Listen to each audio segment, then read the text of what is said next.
ኢዚዮ ቤክታታቴ ወንቤቱታቴ ነው ሲቲማ ክፍል ሁለት ላይ ይሄው ክፍል ሁለት ይጀራ እሺ አስደብኔ ማል ጀደላ ኮስሞ ተቆራ ጅራ አስራ ሲፋዱብስ ጋራራን ጀልቀም ለከን ጀነስ ይህ ሲሁንና ስለምን ስላሴ ሔዋንን ከአዳም ከጎኑ ፈጠሯት ከፍ ብሎ በራሷ ዝቅ ብሎ በእግር ያልፈጠሯት ብሎ ማለፍ ሔዋኒኒ ሉከራቲን ኡምኔኒ ዮኪን ሞ መታሰራ ማለፊን ኡምኔ ጀደን ዮስ ጋፈተ ማለፊ ጭናቸራቲ ኡምኔ ጀደን ዮስ ሲንጋፈተኒ ከራሱ ዝቅ ብሎ በእግር ያልፈጠሯት መታራ ገዲ ሲቀኒ ወኒ ጀሪ ሉከራ ሂን ኡምኔ ፊ ሲጋለ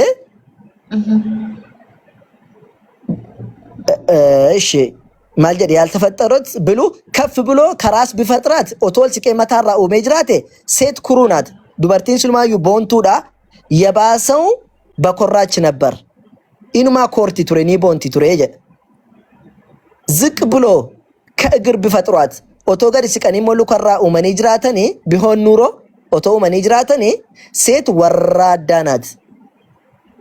ወራዳናት ምታይሽ ከሆነ ሴት ወራዳናት የባሰው የተናቀችው ዱበርቲን ሰልጶዳ ኢኑማዩ ኢቱማ ሰልጳቲ ቱሬ ሞቱሉ ከራሙ ኡሜ ጅራቴ ሲጋለ ኦቶ ኡሜ ጅራቴ ድሩ ወራዳ ሰልጶዳ ኢቱማዩ ማልታቲ ኢን ሰልጳቲ ቱሬ ዱበርቲን ሞ ዲራ ወኒ ነከቱሜፍ አከኒ ሬቤሽ ጅራቺሱ ፊጀ ስላሳ ይሽቆይሱንም ሴት ወንድ ቀጥቅጧት እንዲያሳድራት ነው የሱ ግማሽ ያደረገው እግዚአብሔር ሲጋር ሲዛሽ ይታይሻል ይሄ መጽሐፍ ቅዱስ ውስጥ ነው ያለው ይሁላ ይሄው የኦርቶዶክስ መጽሐፍ ነው ይሄ መጽሐፍ ኤክስሚያሮስ ዘቁድስ ስቴፋኖስ ነው ሰማው አኒ የሮ አመን ነጋጅራ ቢክታ ወንተከና እንዴ ራኮን እንጅሩ ኢንሻአላህ ዶዶ ከነ ነመጥኒ ማኒ ዋንቴፍ ራኮን እንጅሩ ስነገርሲሳ ማል ጀዳ ሲቲ ኩኖ ፉላ ዲባ ቶኮፍ ሻንታሚ ለማረጅራ ለኮፍሳ ኩዳ ሰዲረት ማል ጀድ ሴትንም ተፈጥሯት ዱበርቲ የሮ ኡማኒ ያው ስላሴን ጀቹዳ በአካል ብርሃን ቃማን ይፈጎዳኒ አዳምን አስመስሎ ፈጠሯት አዳምን ፈከሰኒ ኡማኒ በአስራው ሂዲሽሞ ወይ ደግሞ ደምስር ማለት ነው በአስራው ጀቹን ደምስር ጀቹ ደኩኖ ሂክኒሳ እና በኃይል ግን አሳንሶ ፈጠሯት በኃይል ግን ሁምናንገሩ ቀነሰኒ ደደባ ጎደኒ ሸኡመኒ ቀንሶ ፈጠሯት ይህንስ እንደምን ነው ብሉ ኩኖ ማሊፍ ጀናን ወንት ሸ ገዲ ቀበኒ ኡመኒፍ ማሊን ጀናኔ የወንዶች አስራው ሂድ ዲራ 666 ቀበዱ በከነት 666 በይታ ወራማ ሰይጣን ነው ምናምን ይላሉ 600 ስለዚህ ሰይጣን ናት ማለት ነው ሴት 666 እኮ ሴት ነው ሰይጣን ነው ምናምን ይሉ አይደል እንዴ ሴት ሰይጣን ናት ታዳ በነሱ ድረጅ እሺ ሶሪ የወንድ ምንድነው 666 ነው የወንዱ ደምስር ሂድ ዲራ ሜቀዳ ዲበጃፍ ጃተሜ ጃደ ከዱበርቲ ሞላላ ግማሽ ዲራ ከሸንታት ወንድ ጉልበቱ ኃይሉ ብርቱ መሆኑ ስለዚህ ነው ወንኒ አባሁማ ሁምናፊ ጀባቴፊ ዋን ሂድ ዲበጃፍ ጃተሜ ጃቀቡ ፊ ጀደ ዱበርቲ ነው ለኩኖ ላል የሴቶች አስራዋ ሂድ ዱበርቲሞ 363 ግማሽ ዲራ ምቲ ግማሽ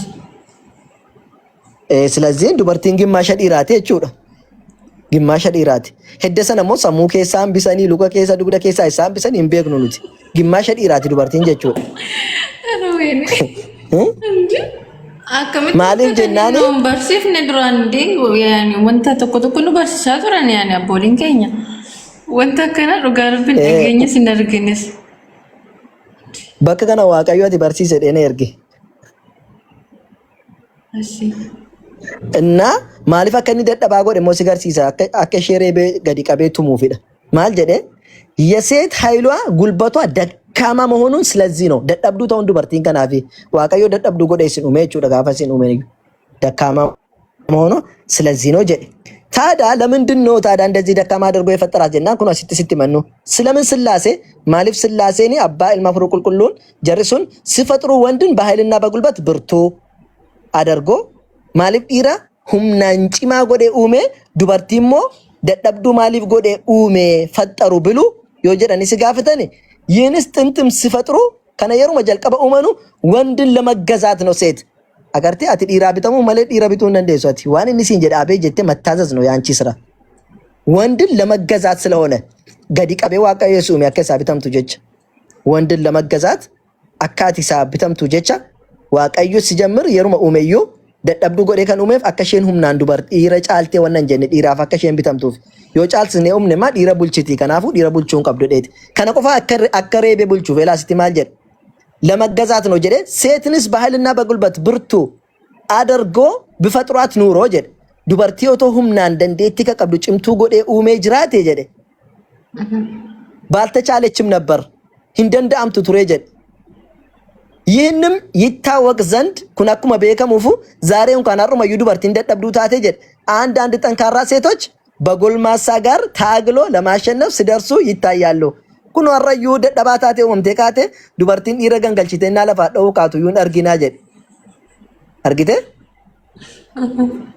ከናፉ ማላከታቱ ፍሬ ስለዚህ መትቶ ቀጥቶ ሬቤኔ ላለ ሩኩቴ ጀቹና መትቶ ጀቹ ሩኩቴ ቀጥቅጦ ቀጠቀጤኒ እንዲያሳድራት አከሸቡ ሹፍ ጀቹ ዱበርቲ ዲሪ ብሎ ሴትን ባህልና በጉልበት ደካማ አድርጎ ወንድን ባህልና በጉልበት ብርቱ አድርጎ ፈጠራት ዱበርቲ ደደብዱ ጎዴ ከኒ ዱሜፊ ጨጨብሴ ገረፌ አከቡልቹፊ ዲረሞ ወንኒ ጭማ ጎዴ ኡሜፍ ከናፊ ጀድ ታዳ ሲን ጨጨብደኒ ገረፈሙ ዳብጅቸው ኡመምጠኒሳ ይሄማ ከባድ ነው ወይኔ ወላሂ እንዴ ይሄን ማሰው ይጻፈው ያላየነውን ጭራሽ አልሰማሁም። ይሄ ስንት ዓመት የኔ እንግዲህ ይሄ እንደዚህ አይነት ነገር አልሰማሁም። እዚህ ጋር መጽሐፍ ቅዱስ ላይ መኖሩን ለምን አላስተማሩንም? ጭራሽ እኮ ነው ያልሰማነው። እንዴት ያው የኦርቶዶክስ መጽሐፍ ነው። አዋልድ መጽሐፍ ይባላል። አዋልድ መጽሐፍ ይባላል። ይሄ ብቻ አይደለም። አንቺ ስትወለጅ እኮ ክርስቲያን እንዳልሆንሽ ላሳይሽ። እዚሁ ላይ ክርስቲያን አልነበርሽም። አይደለም እኔ ስወለድ ትክክል ነህ። እሺ ምን ነበርሽ? አይቶ ለጊዜ ያንኑ መጽሐፍ ይሄ መጽሐፍ ስለሚያረጋግጥ ለሰዎችም ላንብብና ስትወለድ ወንድም ሴትም ነው። አንቺ ብቻም ሳትሆኚ ወንድም ሴትም ሲወለዱ ክርስቲያን አልነበሩ። ክርስትና መነሳት በ40 ቀን ነው። ልክ ነህ። ያ ደግሞ ካልሆነ ክርስቲያን አይባሉም። እዚች ጋር የምታይሽ ከሆነ 216 ገጽ ላይ ነው አለ። ምን ይላል? ይሄውም የጥምቀት ክርስትና አምሳል ነው። ኩኒ ፈከኛ ጥምቀቲ ክርስትናቲ ወካሞ ፈከኛ ክርስትናቲ ወንድ በ40 ቀን ሴት በ80 ቀን ክርስትና ካልተነሱ ዱበርቲን ጋፍ ቡልቲ ሰደተማ ዲርቲያሞ ሶሪ ደጋ ዱበርቲን ጋፍ ሰደተማ ዲሪሞ በ40 ቀን ቡልቲ አፍርተመት ዮ ክርስትና ሂንካኔ ክርስቲያን አይባሉም። ክርስቲያን አይባሉም። ታውቃለሽ ሴት እኮ 40 ቀን ወይ 80 ቀን ካለፋት ማለት ነው እዛ ውስጥ አትቀበርም እኮ አዋለምቱ እቺ ከሰቲ መና ቤተክርስቲያን ከሰ ጆለን ጥቆ አዋለምቱ ዮ ክርስትና ዳንካኔ ይናዋለምቱ አለታዋለምቲ ከግቢ ውጭ ነው የሚቀበሩት። ኦርቶዶክስ ቤተክርስቲያን እኮ ግቢ ውስጥ አትቀብርም እኮ ሕፃን ልጅ ከሞተ ገና 40 ቀን ሳይሞላ ወይ ደግሞ 80 ቀን ካልሞላት አይቀብሯትም፣ ውጭ ነው የምትቀበረው። ስለዚህ ምን ይላል? እናት አባታቸው ለካህናት ሳያሳውቁ ያልጠመቁት ወን ጀሪን ጩምኔፊ ሃቲፍ አባ ኢሳኒ ዮካሃኒ ሰነቶ ኪሉ በሰነቶ ሶም ቤክሲ የሮንሳ ደርቤ እንደሆነ ከምእመናን ተለይቶ አደባህኒቱ ምእመንቶ ተራው ከወራ ማን ራማኝ አደባህኒ 3 ዓመት ይጾሙ ጀደ ኪታቲ ኢሳኒ 3 ዓመት ጾመን ጀዳ አው ይጾማሉ። ከምእመናን ተለይቶ እሱንም ብቻ ተቀምጦ 3 ዓመት ይጾማሉ። ክርስቲያንና ካላነሱ ልጃቸውን ለካህን ካልነገሩ ሉበትዮ ሂመኔ አከሸን ጩጳብቱን ጎኔ ማልጎዱ ወጋ ሰዲ ቆባባኒ ማልቶ ወጋ ሰዲ ቡልቲ ሰዲ ነምነ ረሶ ማራ ክርስቲያኒ ተካ ገነማ መገልገላቲ ቡልቲ ሰዲ እንሶሙ ደንዴ ቢሻን ዱጋ ጎጎራ ሊቅምሳዳ ዳቦ ኛቻዳ እንቁላሌ ፊፎን ብቻን ሶማ ጀደማ እንዴት ሳይበሉ ሳይጠጡ እንደ 3 ዓመት ጾማል። እሺ ለካህናቱ ከተነገረ ግን haatiif abbaan kaanitti manii yookiin lubatti manii kaanii እናት አባት ነግሯቸው አናነሳም ብሎ ያሳለፉት እንደሆነ ካህኑ ችግር ከሆነ ደግሞ እሱም 3 ዓመት ይጹም ጀደ ካህኑ 3 ዓመት ይጹም ጀደ ወሊላለ አሁን ወደ መዳኛ እንመጣለን። አሁን ወደ መዳኛ እንትኖች እናውራ። እዚህ ላይ ብዙ ነገራቶች ላሳይሽ ይችላል። ለምሳሌ ውሃ ሴትና ወንድ አለው ይላል ይሄ መጽሐፍ። ሴት ውሃ አለች፣ ወንድ ውሃ አለች ይላል። እንዴት ምን አውቃለሁ? ላሳይሽ እንደው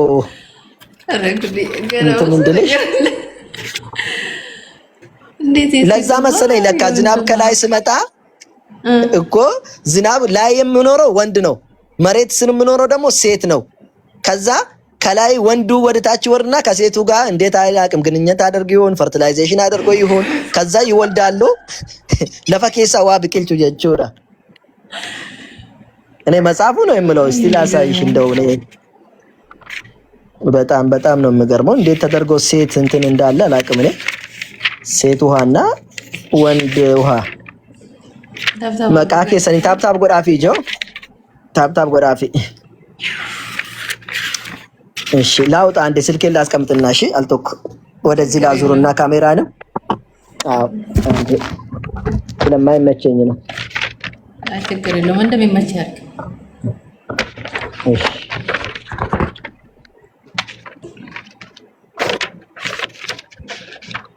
ታብታብ ጎዳፊ ጆ ይሄ ነው እንቶ ፈጠረ እኮ አይደለም።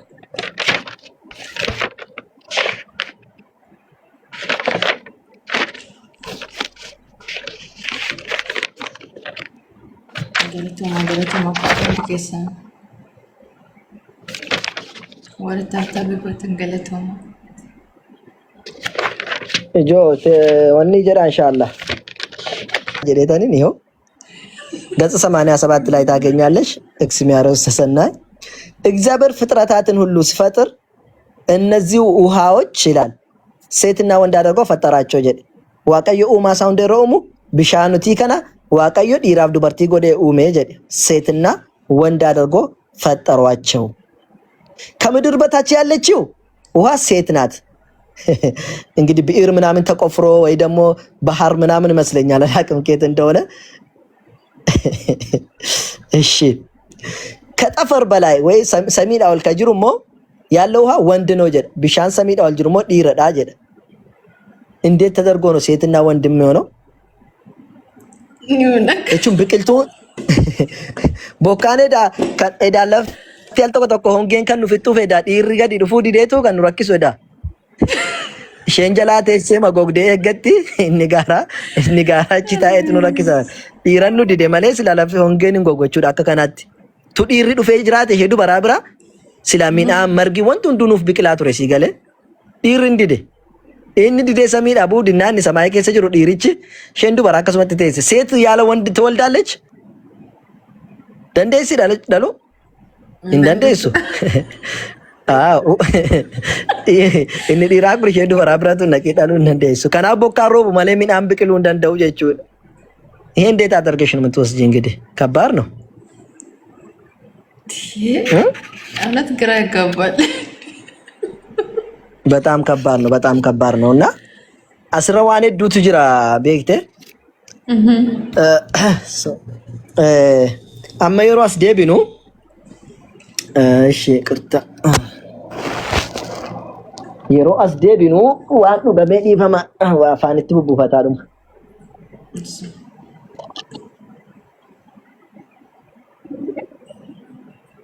ከናፉ ዋደክ የማል ሴቴ ጨራሲፍ ከነ ሜጋፊ ጋፈዱቲ ዋንስ ልምድራራ ከነ ወደገ ሶጅራቴ ፈከኛፍ እስላሙማ ከሰቲ ወይ ዱበርቲ ነከሲ ነማአጄሱ ወይ እንደዚህ ነው እንደዚህ ፍልክሽው ነገር ጠይቂና ሲፋዴርሽ ነው ዋን ወርባድ ማል ሲጋፈች ደንደው ወንዶንቱ ግራና ወንከው ዋን ወርባድ እስላሙማ ከሰቲ ዋን ጋፍ ሲትተው ዋን ጋፈች ወርባድ ሁንደ ጋፈት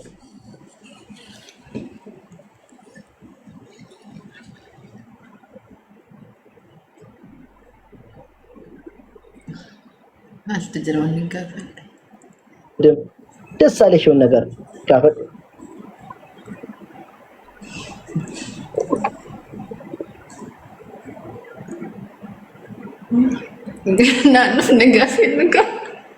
የራስሽን ሀሳብ ነው የምጠይቅሽ ያደመጣከ ቶሌ fakeenyaaf akkuma ammas agarsiise dubartiin gaafa dhalattu yookiin namni tokko gaafa dhalate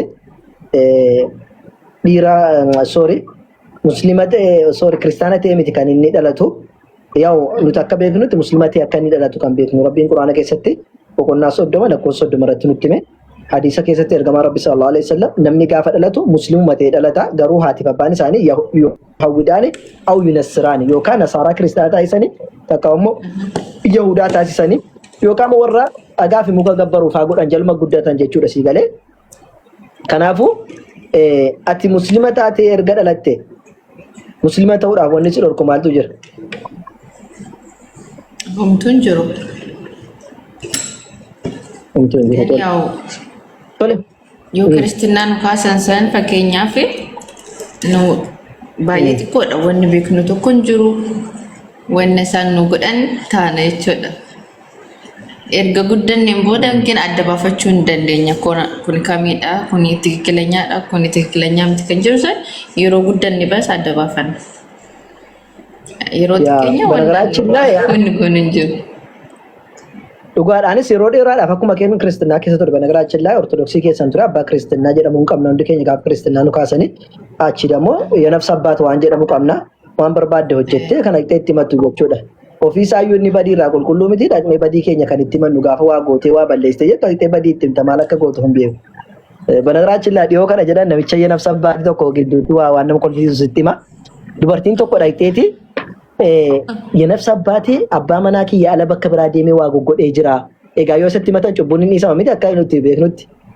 kanaafuu badii goggodheen jira kanaafuuti badii godhe sana jettee minaamni itti himte ganissaa galuudhaaf doskitee mistira jettee yenafsa abbaati dhannaan ishi jedhee gaaf sanannoo irraa fudhatee bakka du'aa isnaa godhaayyuu anamma galee qodaawwee gurgurachuu fidha nuti minaamin jettee itti himte ishi bakka hiiqnaash minaamin jedheeni gaggeesse achiin booddee inni gaafa isheen sana haasoftu waraabbatee jira siigalee sagalee waraabbatee ni jira booddee dhaqxee dawwaltee yaan እኮ ተሳክቶልኛል ገለቱማ ምናምን gurguradheera jennaanin ammanammoo ammanarraa fidi kaayyoo jedheen waan gurguratteerraati ammana fidi jedheen እንዴት አድርጌ ነው የምሰጥ እንዴት አድርጌ ልስጥ jennaanin dirqama kee fidda jedhee deddeeni jennaan abbaa manaa keetiin sii makaayyoo jedheen nabira jira wanti hundumtu ሲገለ ይሮአማ የነፍስ አባቲ ጭቦክ ያካዲስቱ ሲጎራ ጀረሜ ሚስትራ ከ ጉቱት መጣ ዴቢኤሞ ኢኑ አክሲቲ ብሪስ ከሲ ከናኔ ተናመኑ ቤክታ ሉጋኔ እርግማ ያኒ ናፍደተሙ እንት ንሳባት ጀደም ኩን ናፍደተሙ አን ጥቆር መተ እጅቾ ሚሻ መጉደ ኤው ከነ ቤክ ዲስቴ ዱራንማ ከናፍደተሙ ንሳባት ድጋኒ ሚስጥራው ፊሁን ዳት ጀረገፈኒ መተንከን ናፍደተሙ ሉጋ sirri miti na anis abbaato jettan dhufanii mana keenya nu racca'uu hundumaa hin beekna sirri miti ni mana godhe harakaati isaaniitu nama anis abbaatii wayim nama waaqa beeku miti siif galee yaani nama guddaa wayim nama waaqa beeku jettee ati itti dhiyaachuu dandeessa ግን isaan akkasii miti garaagarummaa guddaa qaba dhugaa amma quraana keessatti kanan orka quraana keessatti maasiin nu jedha beeyta boqonnaa 29 keessatti waqala alladhina kafaru lilladhina amanu jed warroonni kafaran kristaanonni warra amananiin ittabi'u sabilana mangadaachin takatalu ande እንትን አመጣብኝ አሰብት ማደርገው ነገር አለ ኦኬ ማል ጀደኒ namoonni kafaran warra amananiin maal jedhu mangadaachin takataluun nu hordofa wal nahmil khataayakum የናንተን ኃጢያትን እንሸከማለን ይላሉ በዲኬ ሰስኒባና ከራከኝ ኖር ደፋ ጀዱ ወሪ ክርስቲያና ሙስሊሞታን ለምን ወይ ኢየሱስ ኃጢያታችሁን ሸከማ ወይ የነፍስ አባት ኃጢያታችሁን እንትን ይላልና ተመለሱ ወደዚህ ይላሉ ወደኛ ነው ይላሉ ሲገለ وما هم بحاملين من خطاياهم الى الله سبحانه وتعالى ውሸታቸውን ነው እንጂ ምንም ኃጢያታችሁን አይሸከሙም እንዴት አድርገው የሚሸከመው ለራሱ ኃጢያተኛ ሆነ ሰው እንዴት አድርገው ኃጢያትን ይሸከማል ገብቶሻል? ከናፉ ዋን መንታነ ጩቡ nam tokkon gaafatamu ጩቡ በዲን ደለግነው ፊት ጩቡን ባተቱ ሲገለ ትንቢተ ሕዝቅኤል ምዕራፍ 18 ቁጥር 18 እስከ 20 ላይ ምን ይላል? ራሷ ወንጀል የሰራች ኃጢአት የሰራች ነፍስ ትገደል ይላል። ልጅ ስለ አባት አባትም ስለ ልጅ አይጠየቅ ጀደ መጫፍን ጉልጉሎ ሉቡን በዲ ኦፊሲቲ ደለግዳ ኦፊያ ጀፈምቱ አባን ኢልሞዳፍ እንጋቶ ኢልሚስ አባዳፍ እንጋፈተሙ ጀደ መጫፍ ሲገለ ከናፉ ወኒ ጁቡዳፍ ነው ጋፈተመን tokko hinjiru jechuudha. So galatoome kabra gaafin ko itti aanu fakkeenyaaf akkuma isin jedhe ergamoonni illee waaqa tokkichatti waamaadha turanii wanni sillaasee jedhamu duriin turre Yesuus jedhani warra yeroo amma waaqeffatan waaqechaadha turanii Yesuus Kiristoos waaqa jedhe illee barsiisaadha hin turre haa ta'u iyyuu ammoo isa durallee namni waaqa Yesuusin jedhee isaaf sagadaa isa kadhataa hin turre jechuudha.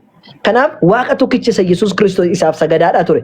Fakkeenyaaf Yesuus Kiristoos Maarqos Wongeel keessatti maal jedhe? Yaa abbaa keenya isa waaqa keessa jirtu jedhaati kadhadhaa jedhe. Waaqa tokkicha san na kadhadhaan jedhe isa kadhadhaa jedhe. Yesuus isuma iyyuu ofiisaatti kadhataa ture. Eloohi Eloohi lamaa sabaqtanii ilaahi ilaahi jechuun afaan Arabiffaan beektaa? Eloohi jechuun ilaahi jechuudha. Allah kiyya maana dhiista jedheeti macaafa qulqulluu keessatti kadhataadhaa ture jechuudha. Gadi bee addaan gadi jedheeti sagadaafii ture jedha macaafni. Sa'a sagalee yeroo taatu sa'a meeqa yeroo taatu halkan bee sagadaafii ture jedha. Quraana keessattis kanuma dubbata boqonnaa 19 lakkoofsa 33 irratti maal jedha? Aataani alkitaabu waja'alanii nabiyya kitaaba naa kenne nabiyyiis na taasise.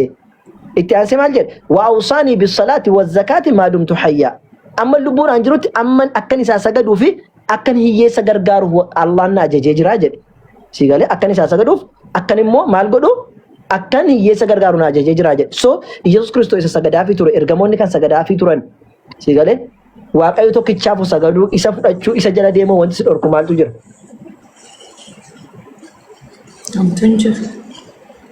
Amtoon jiru tole. Tole. Wanti ilma namaa akkaati isaaf sagadu taa'e soo maaltu jira? Fakkeenyaaf Yesuus Kiristoos akkuma isin jedhe Yohaannis Wongeel boqonnaa 8 lakkoofsa 40 irratti ana dhugicha isa waaqayyo biraa fidee dhufe nama akkasiin ajjeesuu barbaadu jedhee Yesuus Kiristoos nama ta'uu isaa dubbata jechuudha. Siigalee akka waaqallee hin taane wangeela keessatti gaafa dubbatu maal jedhaa Yesuus Kiristoos? Maatiyoos boqonnaa 7 lakkoofsa 21 amma 3 irratti maal jedha? Fedha abbaa kiyya isa waaqa keessa jiru karaawwatu malee yaa gooftaa kan naan jedhu mootummaa waaqayyootti gala miti jedhe ilaali. Yoom kan mootummaa waaqayyootti galtu ati? Gaafa fedha waaqayyoo isa waaqa keessaa dalagdu qofa. Yesuus yaa waaqayyo jechuun kee achis hin galchu. Siigalee maal jedhu warri har'a yaa gooftaa naan jedhanii guyyaadhumaa sana dhufanii yaa gooftaa maqaa keetiin raajii garaa garaa hin dalagne yaa gooftaa maqaa keetiin hafuura hamaa hin baafne naan jedhu. Ani immoo isin hin beeku yaa warra badii dalagu narraa fagaadhaan isaaniin jedhaa jedha Yesuus Kiristoos. Isin hin beeku yaa warra badii dalagu narraa fagaadhaa. Kunoo har'a maal isin jedhan? Kunoo maqaa Yesuus Kiristoos raajii garaa garaa torate itti amanii namaan jedhanimi. Borsi hin beeku jedha Yesuus Kiristoos jara kanaan. Du'aa kaasni maqaa Yesuus Kiristoosiin jedhu. Maqaa Yesuus Kiristoos hafuura baafne jedhu. Isin hin beeku. Kana osoo hin taane kan jannata isin galchu maqaa eenyuun raajii godhama ilma oola. Raajii meeqatu godhama? Siigalee? Kanaaf raajii isin sanaaf osoo hin taane yoo jecha yookiin fedha waaqayyoo isa waaqa keessa jiru yoo isa ajajamtan qofa jedhe. Saniifuu Yesuus Kiristoos maali? Namadha jechuudha. Hojii ergamootaa keessatti illee olaalle nama ta'uu isaadha dubbata. Siigalee akkasuma Yohaannis Wongeel keessatti olaalle nama Naaziriit jedhame Yesuus Kiristoos nama Naaziriit ta'uu isaati. Lammaffaa immoo Oromoof hin ergamne si jammiru koo Yesuus Kiristoos maaliif akka nuti hin beeku malee? Ka Oromoo wucci ta Israa'elii badanii malee hin ergamne jedhe. Hoolota Israa'elii badanii duwwaaf malee hin ergamne jedhe. አየሽ ለኢትዮጵያ አልተላከም ለአሜሪካ አልተላከም ለአውሮፓ አልተላከም ለአረብ አልተላከም ከእስራኤል ለጠፉት በጎች ብቻ እስራኤል ከሳዩ ወረ በደን ዱዋፍ ergame ወረ ጅሩህ ምት ወረ ዋቀ በከን ምት ወረ ከራሙ ሲረ ቱረን ሶንታን ወረ በደን ዱዋፍ ከጠፉ ለጠፉት በጎች ብቻ ከበደ ቆፋ ergame ጀቹ ሶ ድበርቲቲን tokko maal jette yaa gooftaa jetteen dhufteeti Yesuus Kiristoos yaa gooftaa mee mucaa kiyya hafuura hamaatu ke kootu na fayyisime jennaaniin maal jedheeni Biddeena ijoollee fuudhanii ilmoo sareedhaaf hin kennani jedheeni buchullaadhaan asbi እንግዲህ ሴትዮዋ የት ነበረች?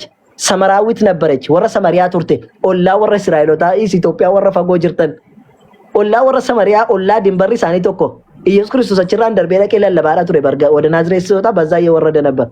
ማል ጀደኒ ቢዴና ijoollee fuudhanii ilmoo sareef hin kennani jedhen ዛት ሚንስ ለእስራኤል ተልኬ እንዴት አድርጌ እናንተን መግባችኋለሁ እንዴት አድናችኋለሁ ጀቹ ሳቲ ሲገለ hojii ergamootaa keessatti illee Israa'eliin fayyisuudhaaf dhufee jira Yesuus Kiristoos. Itoophiyaa illee adina አይደለም እኮ የመጣ Israa'eliin lama daallaasaa ishin daandee qoy wanne dhisi garsiisa wangeela baafadhee. አሁን ኢየሱስ ክርስቶስ አዱኛ ከነ ጉቱ fayyisuudhaaf dhufe siin jetti. Hay Israa'eliin fayyisuudhaaf dhufee jedha macaafne. Israa'elota fayyisuudhaaf.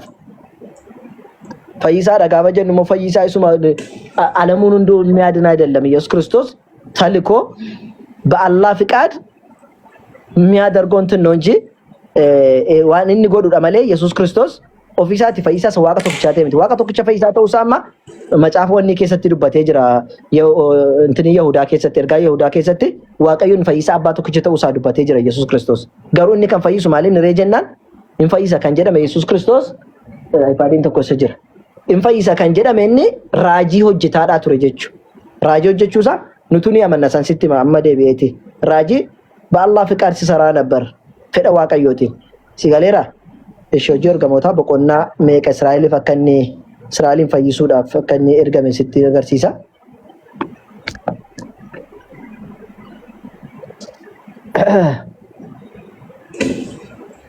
እየከፈትኩ ነው ቅርታሽ ችግር የለም ጆር ገሞ ዋቀዮ አቦታ ኬኛ ከን ብራቱ ጅራ ጀቹ ከማሊ ኢየሱስን ኢሳይሲን ሙከቲ ፈንፍተን አጀፍተን ዱአ ካሴራ ጀ ከን ዱአ ካሴኙ ዋቀዮ ኬኛ ጀቹ ሲጋሌ ኢኒ ማል ጎዴ ዋቀዮ ጌደረና ያ ደገራቲ ፊ ዲፈሙ ጩቦላ ጩቡ ዲሱዳፍ እስራኤሊፍ ከኑዳፍ አቦማ ፈይሳ ጎዴ ገረ ሚርጋ ኢሳቲ ኦል ኢሳ ፍረቴ ኤኙን ፈይሱዳፍ ጩቡ እስራኤሊፍ ኢትዮጵያ ዳምቲ አርግታሜ ጌደረና ያዳ ገራቲ ፊ ዲፈሙ ጩቡ እስራኤሊፍ እርገመ ኢየሱስ ክርስቶስ በቃ ማለ ኢትዮጵያ ዳምቲ ጩቡ ዲሱዳ ከኔ ጩቡ ከኘኑ ዲሱ ጀደ ኢየሱስ ክርስቶስ አጀበ ማንፈሜ አይደለም ኩኖ ጩቡ ዲሱ እስራኤሊፍ ጀደ ጩቡ ዲሱ እስራኤሊፍ ከኑዳፍ ወሊ ገለ አዎ ኦኬ አከስ ጩቡ ዲሶኙ ፊ እስራኤሊፍ ጀቹ አማ ኢየሱስ ክርስቶስ ራጂ ደለጌራ ከራ ራጂ ደለቴራ ኑቲ ሙስሊሞኑ ይተመነሰን ቁርአን ከስተ ኢየሱስ ክርስቶስ ከራ አባይራ አባዳ መለቲ ሃደራ አርገመ ጅራ ያ ደሞ አምላክ አደርገው ዋቀዮ ሰንታሲ ሱን ፈከኛፍ አዳሚ አባ ፋደ መለው ምቲ ዋቀዮ ከራ ዋቀዮን ታነሚ አዳም አዳም ዋቀዮን ጀኑኒ ሃዳ ፈባዋን እንቀምነፍ ቶሌ አማ ፋላ አዳሚን እኙን ኡሜ አናፍሲ ኡሜ ምቲ ሃዳ ፈባራ አዳም ሃዳ ፈባን ቀቧቲ ገሩ ሃዳ ፈባ ቀብደ ፋላ ሳው ኡሜ ዋቀዮ ከፈዱት ቶሌ ሄዋንን አባ ቆፈራ ሃዳ መለ ኡሜ ሞኑም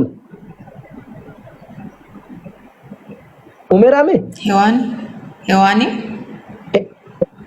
አዳሚን ቢታቸ ሳራ አርገም ሲሴን ምቲ ሃዳን ቀብዶ ሄዋን እንቀብ አኩማ ከነ ኢየሱስን ሞማል ጎዴ ዋቀዮ ዱበርቲ ቆፈራ አባ መለ ኡሜ ጀቹዳ ኩን ፈደ ዋቀዮቲ ከራ አፍሪን መነማ ኡሜ ጀቹ ኩን ደንዴቲ ዋቀዮ ደንዴቲ ሳገርሲሱዳፍ አኩማ አዳሚን ሃዳ ፈባራ ኡሜ አናፍሲ ሞ ሃዳ ፈባኑ ጎዴ አኩማ ሄዋኒን ዲራ ቆፈራ አርገም ሲሴን ኡሜ ወጀቱ ከራ አፍራኑ ናትሜ ከራ አፍራን ጀቹን ተኮፋኔ አዳሚን ሃዳ ፈባ መለ ኡም አከስሚቴ ኦኬ ከናፉ ኢልመነማ ተኮፋ ከኑሜ ሃዳ ፈባ መለደ ተኮሞ አባ ቆፋን ሃዳ መለ ኡሜ ኤኙን ሄዋኒን ከራ ለመፋረቁን ምቲረ አናፍሲን ሞፋላ አዳሚን ማንራኑ ዱሜ ሃዳ ፈባራኑ ኡሜ ምቲረ ስርድ ከራ ሰዲ ጀቹ ቶሌ አርፈፋው ኢየሱስ ክርስቶስ ሃዳ ቆፈራ አባ መለ ኡሜ ጀቹ ሲጋለ ከራ አፍሪኑ ኡሜ ጀቹ ኢልመነማ ከጀረው ከራ አፍሪን ኡሜ ጀቹ አከሲም ትረ ሶ ሄዋን ዋን አባ ቆፈራ ኡመምቴ ዋቀዮን ጀኑን ኢየሱስ ክርስቶስ ዋን ሃዳ ቆፈራ ኡመም አባዳን ጀኑ ኢየሱስ ክርስቶስ ለኪ ምናምን ጀደን ሲጋለ ከነ ቆፈምቲ ሃዳ ፈባ ከን እንቀምኔቱ ጅራ ከኑማራን ኡመምኔ ኢብሮተ በቆና ተርቦ ፋኬ ሰለክቴ ዱብስቴ መልከ ጻዲቅ ከን ጀደሙ አባህን ቀቡ ሃዳህን ቀቡ ኢደረ ሎታህን ቀቡ ሲጋለ ገሩ አከ ኢልማ ዋቀዮቲ በረበራን ጅራታ ጀደ Yesus ma malka saadiqtu caala jenna malka saadiqtu caala maaliif jenna Yesus haadha qaba hidda sanyillee qaba hiddi isaa galee eenyutti gala Addaamitti gala Yesus Kristos malka saadiq immoo hin qabu hidda dhaloota galee hin qabu kanaaf waaqayyo dandeettii isaatiin uumeen erga uumee akkuma nama kamiyyuu guddate jechuudha Yesus Kristos wangeelarra olaalte wangeeluma irratti maal jedha seete Yesus Kristos gaafa waggaa 12 guutu beekumsaaf ogummaa dabalataa faa dhufe jedha akkuma ijoollee kamiyyuu utuu taphatuuf haadha qeebadee jedha akkuma